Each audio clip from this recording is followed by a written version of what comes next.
Chaque histoire de ce podcast est une trajectoire de vie personnelle, singulière. Elle ne représente qu'elle-même, car chacun son histoire et chacun sa mémoire.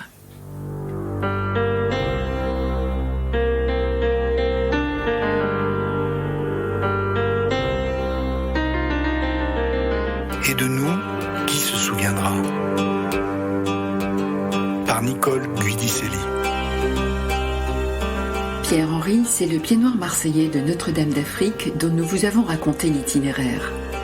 Comme des milliers de pieds noirs qui ont dû quitter l'Algérie en 1962, il a laissé derrière lui les tombes de ses aïeux. Aujourd'hui, c'est sa croisade pour réhabiliter les cimetières français en Algérie qu'il nous raconte. Alors c'est vrai que pendant des années, mon père avait gardé en lui la mémoire et le souci d'avoir laissé nos anciens là-bas. Et lorsqu'il y avait les fêtes de Toussaint notamment, nous allions au cimetière de Marseille, le Saint-Pierre. Nous n'avions pas de tombe à fleurir, on allait déposer une gerbe quelque part où on se baladait, où il faisait une prière, où nous allions parfois visiter les églises, alors qu'il était que très moyennement croyant. Mais là, c'était le moment où c'était à nouveau le souvenir de ses anciens. Et donc, il me parlait de ce souci des cimetières. Et il avait gardé en Algérie des contacts avec un ami à lui, algérien, kabyle, Bilili.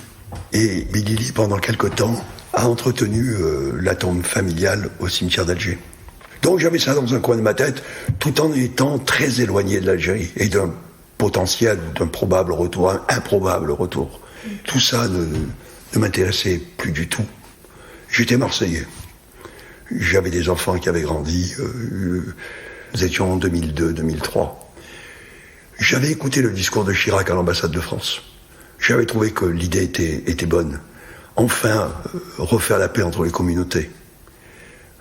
Et peut-être permettre aux pieds noirs de revenir en Algérie, se recueillir sur la tombe de leurs anciens.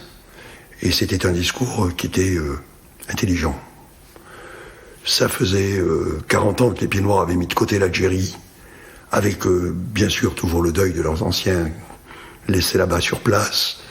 Ça faisait aussi 40 ans que les Algériens se plaignaient de l'abandon de la France et de la colonisation. Et j'avais un ami qui était un politicien connu du Parti Socialiste, et il me dit: on organise un voyage pour que le président de la région et certains d'entre nous aillent en Algérie, voir comment les choses se présentent, voir avec le consul, l'ambassadeur, voir des autorités algériennes. Tu veux pas venir?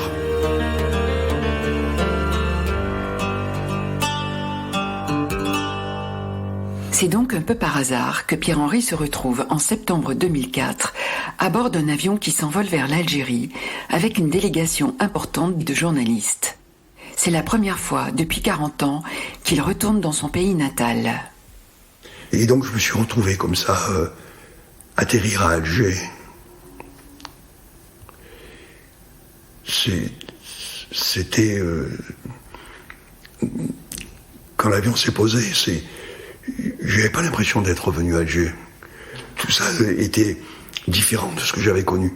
Alors toute cette délégation qui suivait à la queue leu, moi je me suis toujours un peu tenu à l'écart, parce que je sentais des besoins différents chez moi. Et donc je les ai quittés et je suis sorti de l'aérogare. L'aéroport d'Alger est près d'une route qu'on appelle la route moutonnière et qui est bordée de caroubiers. Et j'ai senti l'odeur des caroubiers. Ça, c'était impressionnant. Et je gardais d'enfant cette odeur des caroubiers que j'ai retrouvée tout de suite. Et donc, la délégation a démarré. Et ils ont été invités par le maire d'Alger et le préfet d'Alger à s'arrêter à la préfecture d'Alger, qui est sur le front de mer d'Alger. Et moi, je suis resté là, pareil. Je me suis écarté. J'ai traversé ce boulevard. Et je me suis retrouvé au-dessus de l'entrepôt de mon père, puisque lui avait son entrepôt sur les quais, et c'était pile dessous. Et lorsqu'on est sur cette promenade-là, et qu'on lève la tête et qu'on regarde à gauche, comme à Marseille pour Madame Lagarde, là-bas on voit Notre-Dame d'Afrique. Et donc je lève la tête et je vois Notre-Dame d'Afrique. C'était toutes ces impressions, ces sentiments, cette émotion, qu'en dehors de la naissance de mes enfants, je n'avais plus connu depuis très longtemps. Ces émotions se sont bousculées, je ne savais plus où j'allais. J'étais dans un malaise sentimental. Et je sentais que ce pays était bien. C'est fou de sentir ça. En me retournant sur le fronton, il y avait un drapeau algérien. Mais ça m'a fait dire effectivement plus tard que ça n'était pas ma nation. Mais le pays reste le mien. Et d'ailleurs, mes amis algériens aujourd'hui me le disent. C'est vraiment ton pays, quoi. Et nous sommes partis voir un cimetière. Et nous sommes arrivés au cimetière de Saint-Eugène. Le cimetière de Saint-Eugène, c'est là que sont enterrés les miens. Là, le premier carré, et c'est bien que le consulat le fasse, est parfaitement entretenu. Parce que dès qu'une personnalité française vient à Alger, elle va déposer une gerbe au cimetière de Saint-Eugène, on l'amène dans ce carré-là. Le cimetière de Saint-Eugène fait 16 hectares pour la partie chrétienne, 6 hectares pour la partie israélite. Plus les abords et les communs, ça doit faire du 30 hectares, quoi. Donc ils ont aménagé 2000 mètres carrés. Très propre. Il n'y a rien à dire. Et donc ils vont tous dans cette fameuse allée, qui est à 200 mètres de l'entrée, pas plus. Et là encore une troisième fois, je m'absente. Et je vais me perdre dans le cimetière, parce que la dernière fois que j'y étais, j'étais enfant. Et je me souvenais pas où était cette tombe, mais vraiment pas. Et j'ai marché, j'ai cherché, et puis j'ai fini par la trouver. Le carré était complètement vandalisé, esquinté. Le temps, bien sûr le temps. Les pieds noirs, comme c'est souvent le cas d'ailleurs dans les pays méditerranéens, ont la mauvaise manie, peut-être à cause de la vue, de construire leur cimetière à flanc de colline. Pendant 40 ans, ça ravine, bien sûr. Il y a tout qui descend. Donc il y a déjà la colline qui dégringole, la terre qui glisse, le ciment qui s'éclate. Puis l'Algérie, pays pauvre, et encore plus pauvre au début à l'indépendance, quand les gens ont voulu aménager leur maison, ils sont venus prendre du marbre dans les cimetières pour faire des escaliers. Donc ils ont démoli pas mal de choses. Et donc le carré de mon enfance était entièrement démoli. Et au milieu, il y avait une tombe blanche, parfaitement intacte. La mienne. Ça, c'était un truc... Bien entendu, c'était Billy qui entretenait la tombe et qui avait fait la chasse pendant des années, averti les gardiens du cimetière, promis un coup de fusil au premier qui s'approcherait, et donc la tombe est restée en état. Et donc je me suis retrouvé là, devant la tombe, et l'émotion était là, bien sûr, et tout me revenait. Et les mots de mon père et toutes ces choses. Je me suis recueilli, puis la visite a été terminée et nous sommes partis à l'ambassade de France où il y avait un dîner où toute la délégation à nouveau se bousculait pour aller manger les gâteaux, les petits fours. Les politiques avaient leur coin à eux, je me suis retrouvé avec un tas de journalistes, et avec moi comme civil au milieu. Et ils étaient tous curieux puisqu'ils savaient que j'étais le client potentiel. Le seul pied noir qui vient dans un cimetière avec une délégation et qui va se recueillir sur la tombe familiale, il y a de quoi attendre 200 micros. Je leur ai dit, et notamment à une qui m'est chère, que c'était pas le jour vraiment de cela. Mais nous avons quand même parlé de l'état des cimetières. Et nous avons parlé du discours de Chirac, et la plupart d'entre nous avons dit qu'effectivement, il était temps de s'occuper des cimetières d'Algérie. Mais qui allait le faire ? Et autour de cette table, en fin de repas, un de ces journalistes, une jeune femme, m'a dit « Mais vous, faites-le vous ». Arrivé à l'hôtel, j'ai demandé au concierge de l'hôtel s'ils avaient des voitures à disposition. Et j'ai pris une voiture, 40 ans plus tard, à minuit. Et j'ai fait le tour de mon pays. Je suis repassé là où nous allions à la plage, là où nous avions notre maison qui n'était plus là, qui n'existait plus, là où j'allais au collège. Là où nous avions notre maison, j'ai ramassé un peu de terre que j'ai ramené dans un sac à ma mère. Et le lendemain matin, j'ai pris l'avion pour revenir à Marseille. Et les choses ont mûri. Je ne savais pas ce que j'allais faire. Beaucoup de gens me relançaient et beaucoup de journalistes qui avaient suivi cette délégation, qui m'avaient vu me téléphoner, me disaient il faut faire quelque chose. Tellement de gens me disaient il faut faire quelque chose. Parce que le chantier était immense. J'en avais parlé avec le consul pendant le séjour d'Alger et qui m'avait dépeint un peu ce que les 400 cimetières d'Algérie, juifs et chrétiens. Et Dumont m'avait dépeint une situation catastrophique et lui aussi pensait que quelqu'un devait s'en occuper. Et donc j'ai dit à mon épouse, mais c'est un truc insurmontable. Maman me dit, si c'est insurmontable, c'est pour toi. C'était touché à ma corde sensible. Pierre-Henri se lance un nouveau défi et décide de s'atteler à cette tâche énorme. J'avais eu aussi des nouvelles d'une collectivité territoriale qui m'avait dit, avez-vous réfléchi ? Dit, on pourra vous aider, revenez vers nous. Et de mon ami qui était un homme politique qui faisait partie de ces choses-là et qui me faisait une confiance absolue. Donc je suis retourné en Algérie voir. J'ai commencé par la ville de Bougie parce que j'avais un ami français, ce juif d'Oranie qui avait une affaire à Bougie. Donc on a dit on va commencer par une petite ville, ce sera plus facile. Et donc j'ai pris avec lui l'avion et j'étais à Bougie voir. Il y avait dans la région de Bougie 4 ou 5 cimetières chrétiens, un cimetière juif. Je ne savais pas qu'il y avait aussi, enfin à l'époque je n'avais pas pensé aux cimetières musulmans, mais il y avait aussi des cimetières musulmans. Et on s'est retrouvés à déjeuner avec un ami commun, lui algérien, qui est un importateur de voitures à Béjaïa. Et nous avons été directement à la mairie avec cet homme qui était bien entendu un illustre bougiote qui avait réussi et qui faisait plein de choses. Et le maire de Bougie nous a ouvert tout de suite sa porte. Il m'embrassait d'ailleurs. Il m'a dit, André arabe, kabyle, pied noir, on s'embrasse. Donc je l'ai embrassé. Et il m'a dit, comment tu vas faire ? Je lui ai dit, je vais faire avec ton aide, parce que si les collectivités ne s'y mettent pas. Il m'a dit, bon, déjà, sache une chose, nous, tout ce qui est matériel, camion, etc., on te met à disposition. Et si tu as besoin de 3-4 charruis, on te les file aussi. Donc j'ai toujours tout de suite trouvé, c'était le bon moment. J'ai pas eu plus de chance que d'autres, j'ai pas eu plus de courage que d'autres. Je suis arrivé au bon moment. Je suis arrivé au moment où les Algériens aussi voulaient à nouveau un peu de réconciliation. Ils voulaient aussi voir arriver d'autres personnes de l'étranger, des Français. Ils étaient contents de nous voir arriver. Le mouvement est lancé. Pierre-Henri crée une association et se met à l'ouvrage. Le premier cimetière visité, c'est le cimetière chrétien de Bougie, qui est vraiment très grand. Les tombes du bas étaient à peu près en état correct. Le haut, accroché à flanc de colline, avait dégringolé. Beaucoup de tombes étaient cassées, éventrées. En plus, dans cet endroit de Bougie, vivent des singes, adorables d'ailleurs. Mais leur grand jeu, c'est de se balancer sur les croix. Ils ont fini par démolir les croix. Le deuxième cimetière en contrebas, c'est le cimetière juif. Lorsque nous sommes arrivés devant ce cimetière, alors il était fermé. Il y avait une grille avec des chaînes, il a fallu appeler le maire pour qu'il nous envoie quelqu'un. Et il y avait un Européen qui était devant, qui nous a vu arriver, qui s'en est pris à nous, tellement le cimetière était en mauvais état. Il était sûr que le cimetière était entretenu depuis des années, c'était un pied noir, dont les parents étaient enterrés là, les grands-parents. Moi j'ai réhabilité parce qu'ils étaient à côté, et qu'on ne pouvait pas laisser en mauvais état un cimetière musulman à côté d'un cimetière chrétien. Avec l'accord d'ailleurs des autorités locales qui m'ont dit après tout, ils ont vécu ensemble, ils peuvent aussi dormir ensemble. Et j'ai même d'ailleurs, sur un des cimetières, j'ai cassé le mur de séparation. Ils n'avaient pas de raison d'être séparés. Les accords d'Évian n'avaient pas séparé les morts. C'est ce que j'avais dit au maire qui était complètement d'accord avec moi. Et il m'a dit, c'est dommage qu'il ait séparé les vivants d'ailleurs, c'était sa réponse, c'est dire. Enfin, le fait est que tout ça est en très mauvais état. Les cimetières d'Alger et tout ce que j'ai vu, puisqu'ensuite on a commencé à s'y mettre pour essayer de voir ces 400 cimetières, je ne les ai pas tous vus. C'était impossible. J'en ai vu beaucoup.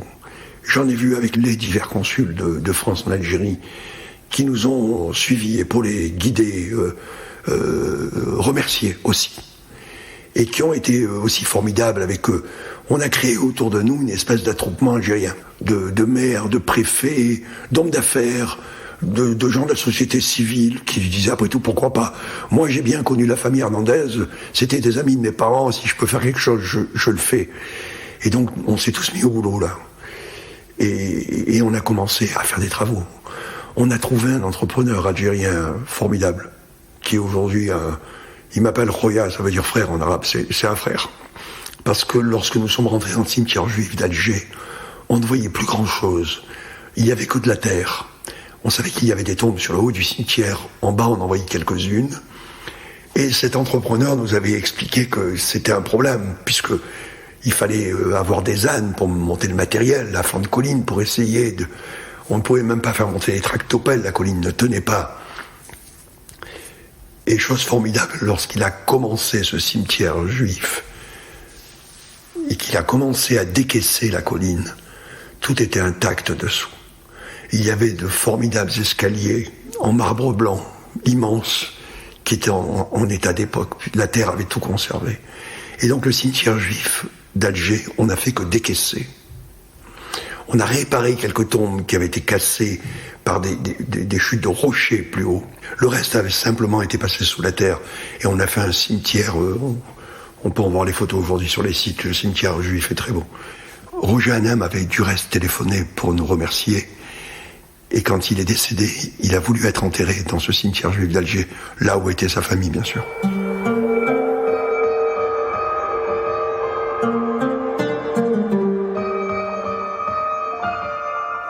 Mais très vite, les limites de ce chantier s'imposent.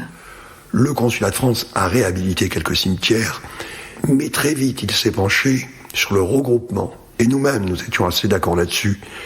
Et Dieu sait que des gens en ont voulu d'avoir soutenu cette théorie, mais il était impossible de réhabiliter tous les cimetières d'Algérie.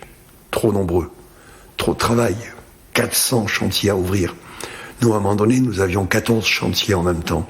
Je crois que c'est au maximum où nous sommes arrivés, mais c'était une folie. Il y a 20 à 30 personnes qui travaillent par chantier, il faut du matériel. J'avais à l'époque chiffré l'entretien à 5 millions d'euros par an. L'entretien, je ne parle pas de réhabilitation, on décompte 400 cimetières. Une fois que vous avez réussi pour une fortune à les réhabiliter, il faut les garder, il faut les entretenir, il faut un gardien, c'est 5 millions par an, 400 cimetières. Donc c'était impossible. Ou alors il aurait fallu que toutes les collectivités territoriales puissent aider, participer, mais c'était absolument impossible. Il aurait fallu qu'il y ait vraiment un mouvement de moyens colossal. Pour Pierre-Henri, le bilan de cette opération n'est pas convaincant. Sur les 400 cimetières, un peu plus de 400 cimetières français d'Algérie, une grosse centaine ont été réhabilités par le corps consulaire français en Algérie, par les autorités algériennes qui ont quand même eux aussi pris en charge des cimetières, et de nombreux cimetières, par les autorités françaises bien sûr, par quelques collectivités territoriales françaises qui ont bien voulu apporter une aide saupoudrée, rare, et de toutes les manières non renouvelées, et bien sûr par nous-mêmes. Ensuite, après ces réhabilitations, il a bien fallu songer au regroupement, ramener justement les restes dans des cimetières en meilleur état, faire une stèle, puisque la charge était intenable, les moyens n'étaient pas là pour pouvoir réhabiliter tous les cimetières français d'Algérie.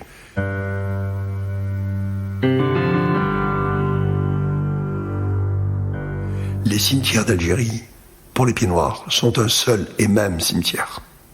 Parce que ce sont les leurs qui sont là-bas, qui sont partout.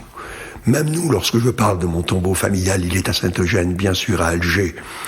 Mais une partie est aussi à Nemours, une autre partie est à Oran. La grand-mère de mes enfants a son mari enterré à Oran. Ce sont nos cimetières. Nous avons œuvré, commencé les chantiers là où nous étions, sans réfléchir. Mais si nous avions dû réfléchir et choisir, nous n'aurions pas pu le faire. Lorsqu'aujourd'hui en Algérie, on a réhabilité, pas nous seuls, mais lorsqu'au total 100 cimetières ont été réhabilités en Algérie, c'est un échec. C'est un échec important. C'est une peine, une tristesse pour les Pieds-Noirs. Et ils auraient dû s'en mêler et être plus motivés et s'intéresser plus à la chose. Et c'est un échec pour la France. Pour la France. C'est au respect qu'on doit à ces anciens qu'on reconnaît un grand peuple.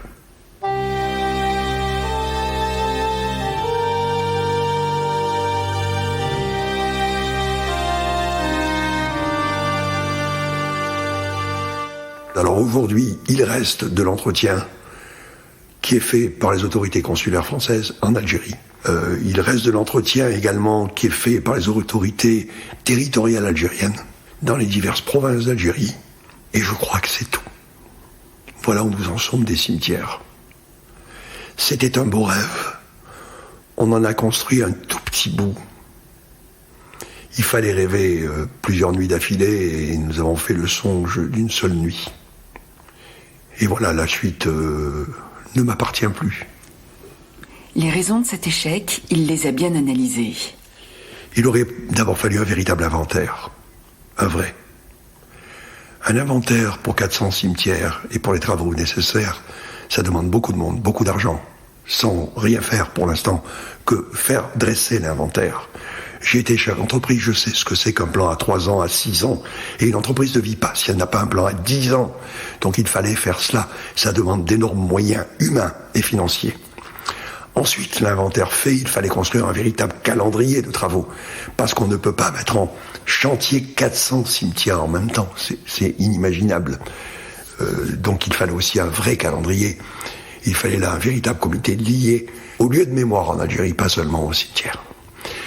Et là, nous aurions pu, la France, sûrement pas moi, mais la France aurait pu effectivement, et le corps consulaire français en Algérie aurait pu lancer de vrais chantiers qui, sur 4-5 ans, voire plus, auraient couvert la réhabilitation des cimetières réhabilitables qu'il aurait fallu identifier.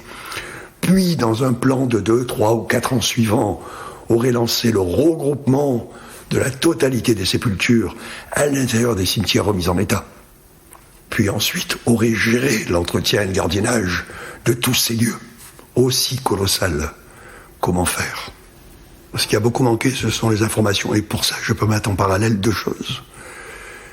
D'abord, nous avons été sollicités par quelques pieds noirs et par quelques amis pour organiser un pèlerinage, un peu ce qu'avait dit d'ailleurs Chirac, permettre aux pieds noirs de revenir en Algérie, retrouver leur lieu de mémoire, pourquoi pas leurs amis, et se recueillir sur les tombes. Nous avons organisé un premier voyage, et ça a très bien marché. Les gens qui sont revenus de ce voyage en ont beaucoup parlé. Les journalistes qui avaient entendu parler de ce formidable mouvement de pieds noirs qui rentraient en Algérie, le consulat d'Algérie qui avait avoué pas loin de 400 ou 500 visas délivrés tout d'un coup à des pieds noirs, ça avait attiré fortement l'attention des journalistes. Et nous avons eu beaucoup de médias qui ont relayé ce message. Certains ont appelé ça même la nostalgérie. C'était pas mal. Un peu de nostalgie et beaucoup d'Algérie. Et ça a fonctionné. Tant et si bien qu'il a fallu qu'on arrête les voyages. D'abord parce qu'on avait trop de demandes, parce que les agences de voyage, et en première Algérie avec qui nous avions les meilleures relations du monde, nous ont dit « bon, vous n'êtes pas voyagistes ». Et nous n'étions pas voyagistes. Nous avons, en 2000, je crois que c'était en 2007 ou en 2008, le ministère algérien m'avait donné le chiffre de 80 000 visas délivrés à des pieds noirs sur les 5 années précédentes. Donc c'est vrai que ce mouvement a été créé par les journalistes, parce qu'ils ont fait des reportages, parce qu'ils ont informé la population française et les pieds noirs vivant en France qu'il y avait à travers une association la possibilité d'aller en Algérie et d'aller se recueillir sur les tombes. Mais c'est pas tellement de ça qu'ils parlaient. Ils parlaient, quand on regarde les reportages, ils parlent tous des retrouvailles. Et nous avons eu comme ça une demande extraordinaire, tant et si bien que ça nous a dépassé, qu'on a refilé ça à des agences de voyage, et que dans le même temps, du reste, nous avons, vécu un drame sur un de ces retours en Algérie, et j'ai souhaité arrêter, parce que je les amenais pour qu'ils se recueillent, pas pour qu'ils meurent. Si nous avions eu le même mouvement de médias, de collectivités, d'information, même du gouvernement, sur les cimetières en Algérie pour les pieds noirs et à destination des pieds noirs, les pieds noirs auraient pu être motivés, s'intéresser, aider. Ils l'auraient fait. Mais il n'y a pas eu cela. Ça a existé pour les voyages, parce que ça a plu au milieu médiatique français. Il y a eu des reportages, il y a eu des télévisions qui nous ont accompagnés. Enfin, c'est fou quand même. Et les cimetières, il y avait vraiment quelque chose d'important là, par contre.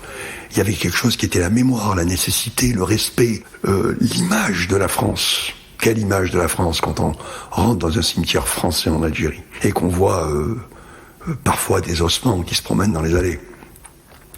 On l'a pas dit aux pieds noirs.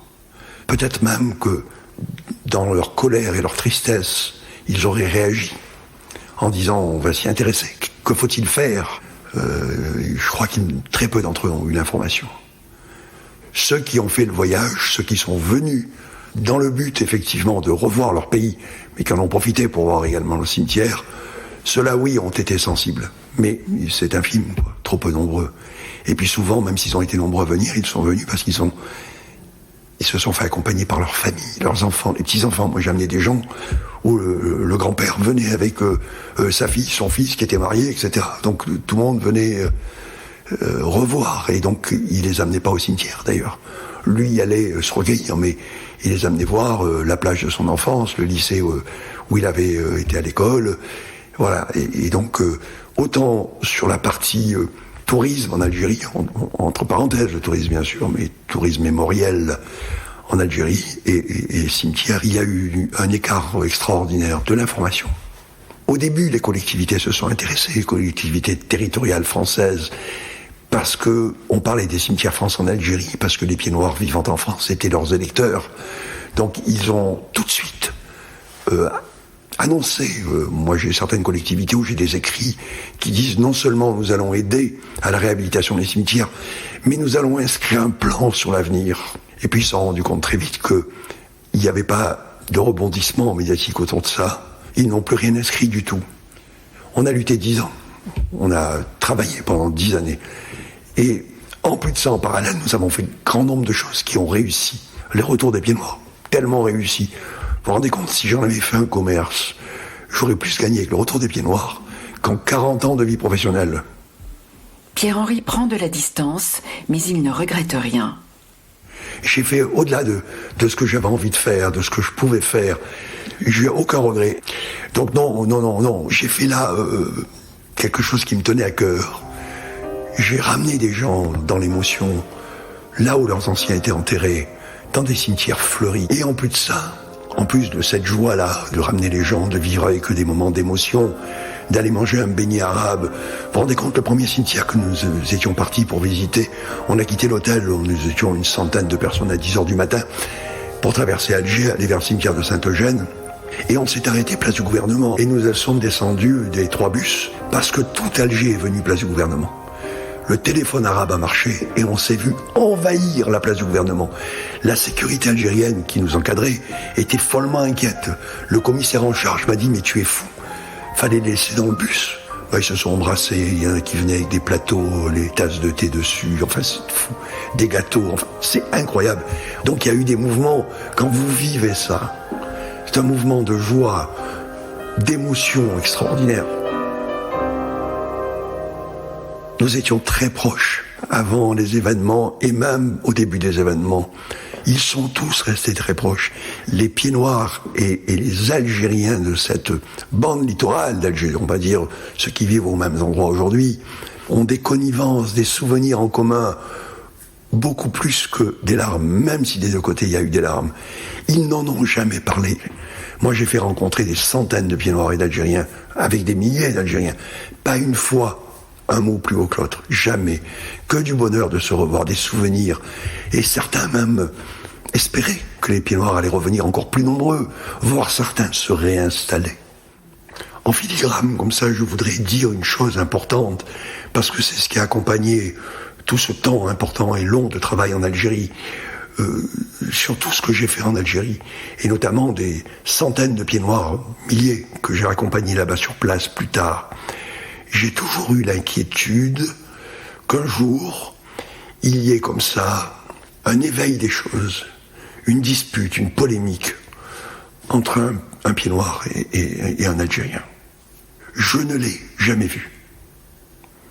Pendant des années, je n'ai jamais entendu un Algérien et un pied noir débattre de manière contradictoire, voire agressive, des événements d'Algérie. Jamais. Quand Pierre-Henri pense au cimetière français d'Algérie, ce n'est pas aux morts qu'il pense. Je pense aux vivants. Oh, c'est bien entendu que ça peut vous surprendre que je dise ça. Nos morts en Algérie ont permis que se mette en place un système qui a permis de sauver des centaines d'enfants. On a mis en place un système d'assistance médicale, d'aide au dépistage des cardiopathies congénitales. On a fait tout ça parce qu'un jour, un médecin algérien, une pédiatre algérienne est venue me voir en me disant « Tu fais beaucoup de choses pour les morts dans les cimetières. Tu fais beaucoup de choses pour les vieux pieds noirs que tu ramènes et qui font plaisir aux vieux Algériens, qui les embrassent. Mais pour les bébés, tu fais rien. » Alors j'ai fait. Donc pour moi, les cimetières, c'est ce qui a permis aussi cela. Comme quoi, lorsqu'on s'appuie sur une mémoire, sur des valeurs, on peut développer des choses.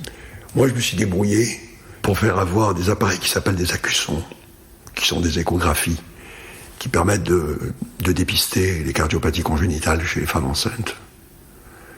L'Algérie ne voulait pas de matériel d'occasion, alors il n'en avait pas du tout. Mais il ne voulait pas de matériel d'occasion. L'Algérie n'est pas la parente pauvre de la France. Et la France disait d'abord on ne va rien financer.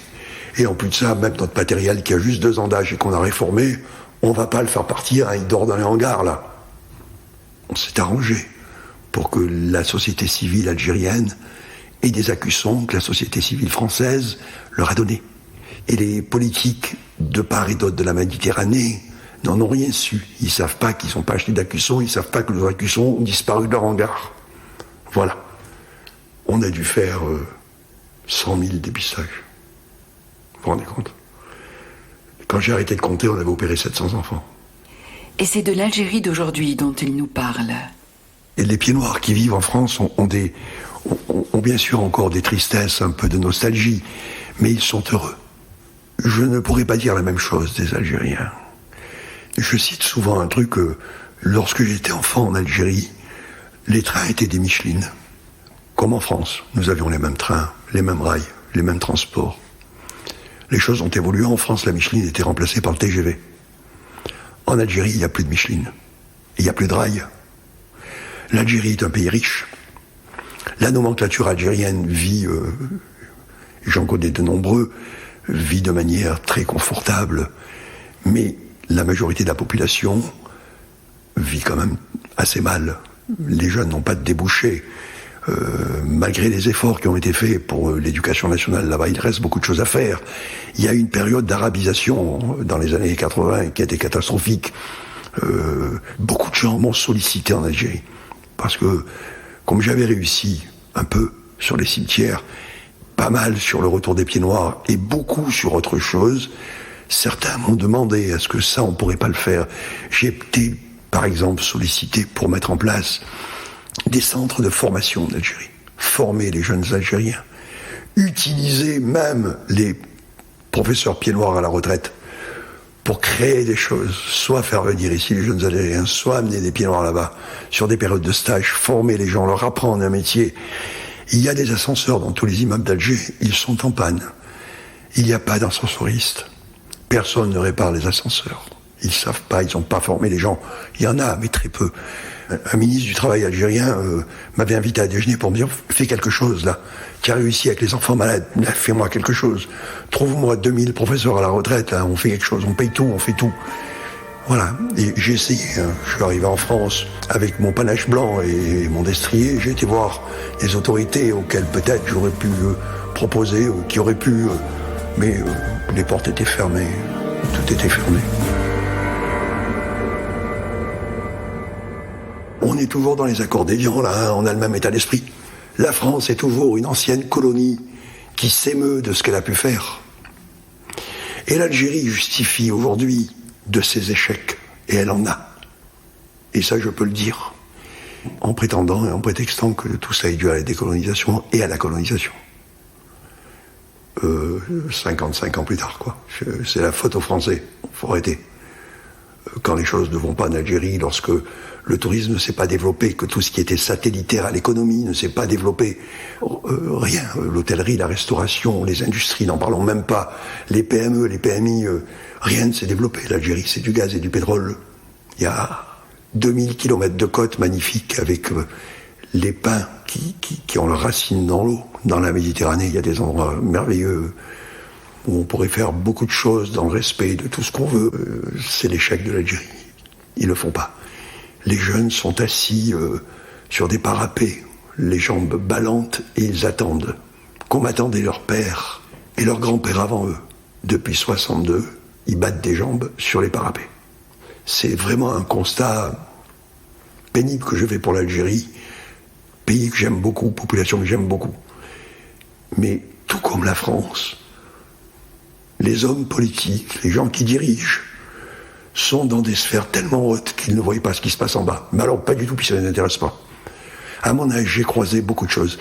Et j'ai croisé les gens du peuple, de la société civile, ceux qui se donnaient du mal et qui faisaient des réussites. Et cela aurait pu. Mais par contre, ceux dont le métier est de penser politiquement à l'avenir des peuples, ils ne savent pas ce qu'est l'avenir, ils ne savent pas ce que sont les peuples. Et qui se souviendra des pieds noirs ?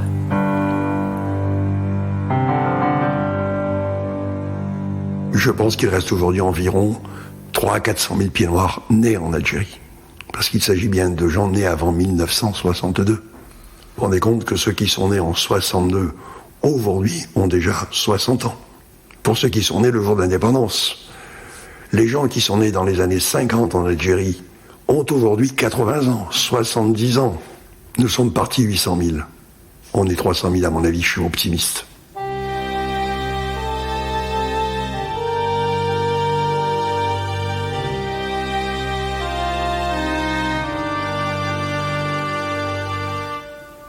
Très peu ont transmis. Pourquoi faire ? Pourquoi faire ? Est-ce qu'il y a un devoir de mémoire ? Les Juifs avec la Shoah, oui. Les Arméniens avec le génocide, oui. Il y a eu un malentendu, avec des conséquences dramatiques.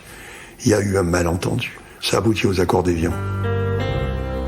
Il y a autant d'histoires que de mémoires. Il va rester diverses histoires, divers souvenirs, diverses nostalgies. Puis quand nous serons partis, ce sera un nuage dans la tête de nos enfants qui diront, ma fille par exemple ne se sent pas pied noir. Mais quand elle m'invite à déjeuner, elle me fait des poivrons frits, elle me fait parfois le couscous qu'elle a appris à faire de sa grand-mère. Mais pas parce que c'est pied noir ou parce qu'on fait ça, quoi. Il restera plus d'habitude que de valeur, que de souvenirs, que tout ça va s'estomper complètement avec nous. Ça va s'estomper. Je suis arrivé au bout de cette route algérienne, là. Je reste à l'avant du bateau.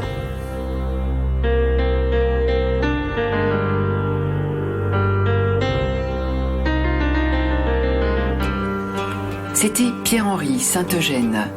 Un grand merci à Pierre-Henri pour son témoignage. Merci aussi à Raphaël Duchemin, journaliste et petite fille de Pied Noir, qui nous a ouvert la porte de Pierre-Henri.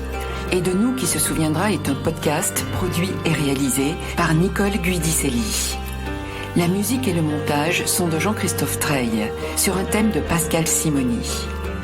Ce podcast est dédié à mes parents, ainsi qu'à tous les déracinés.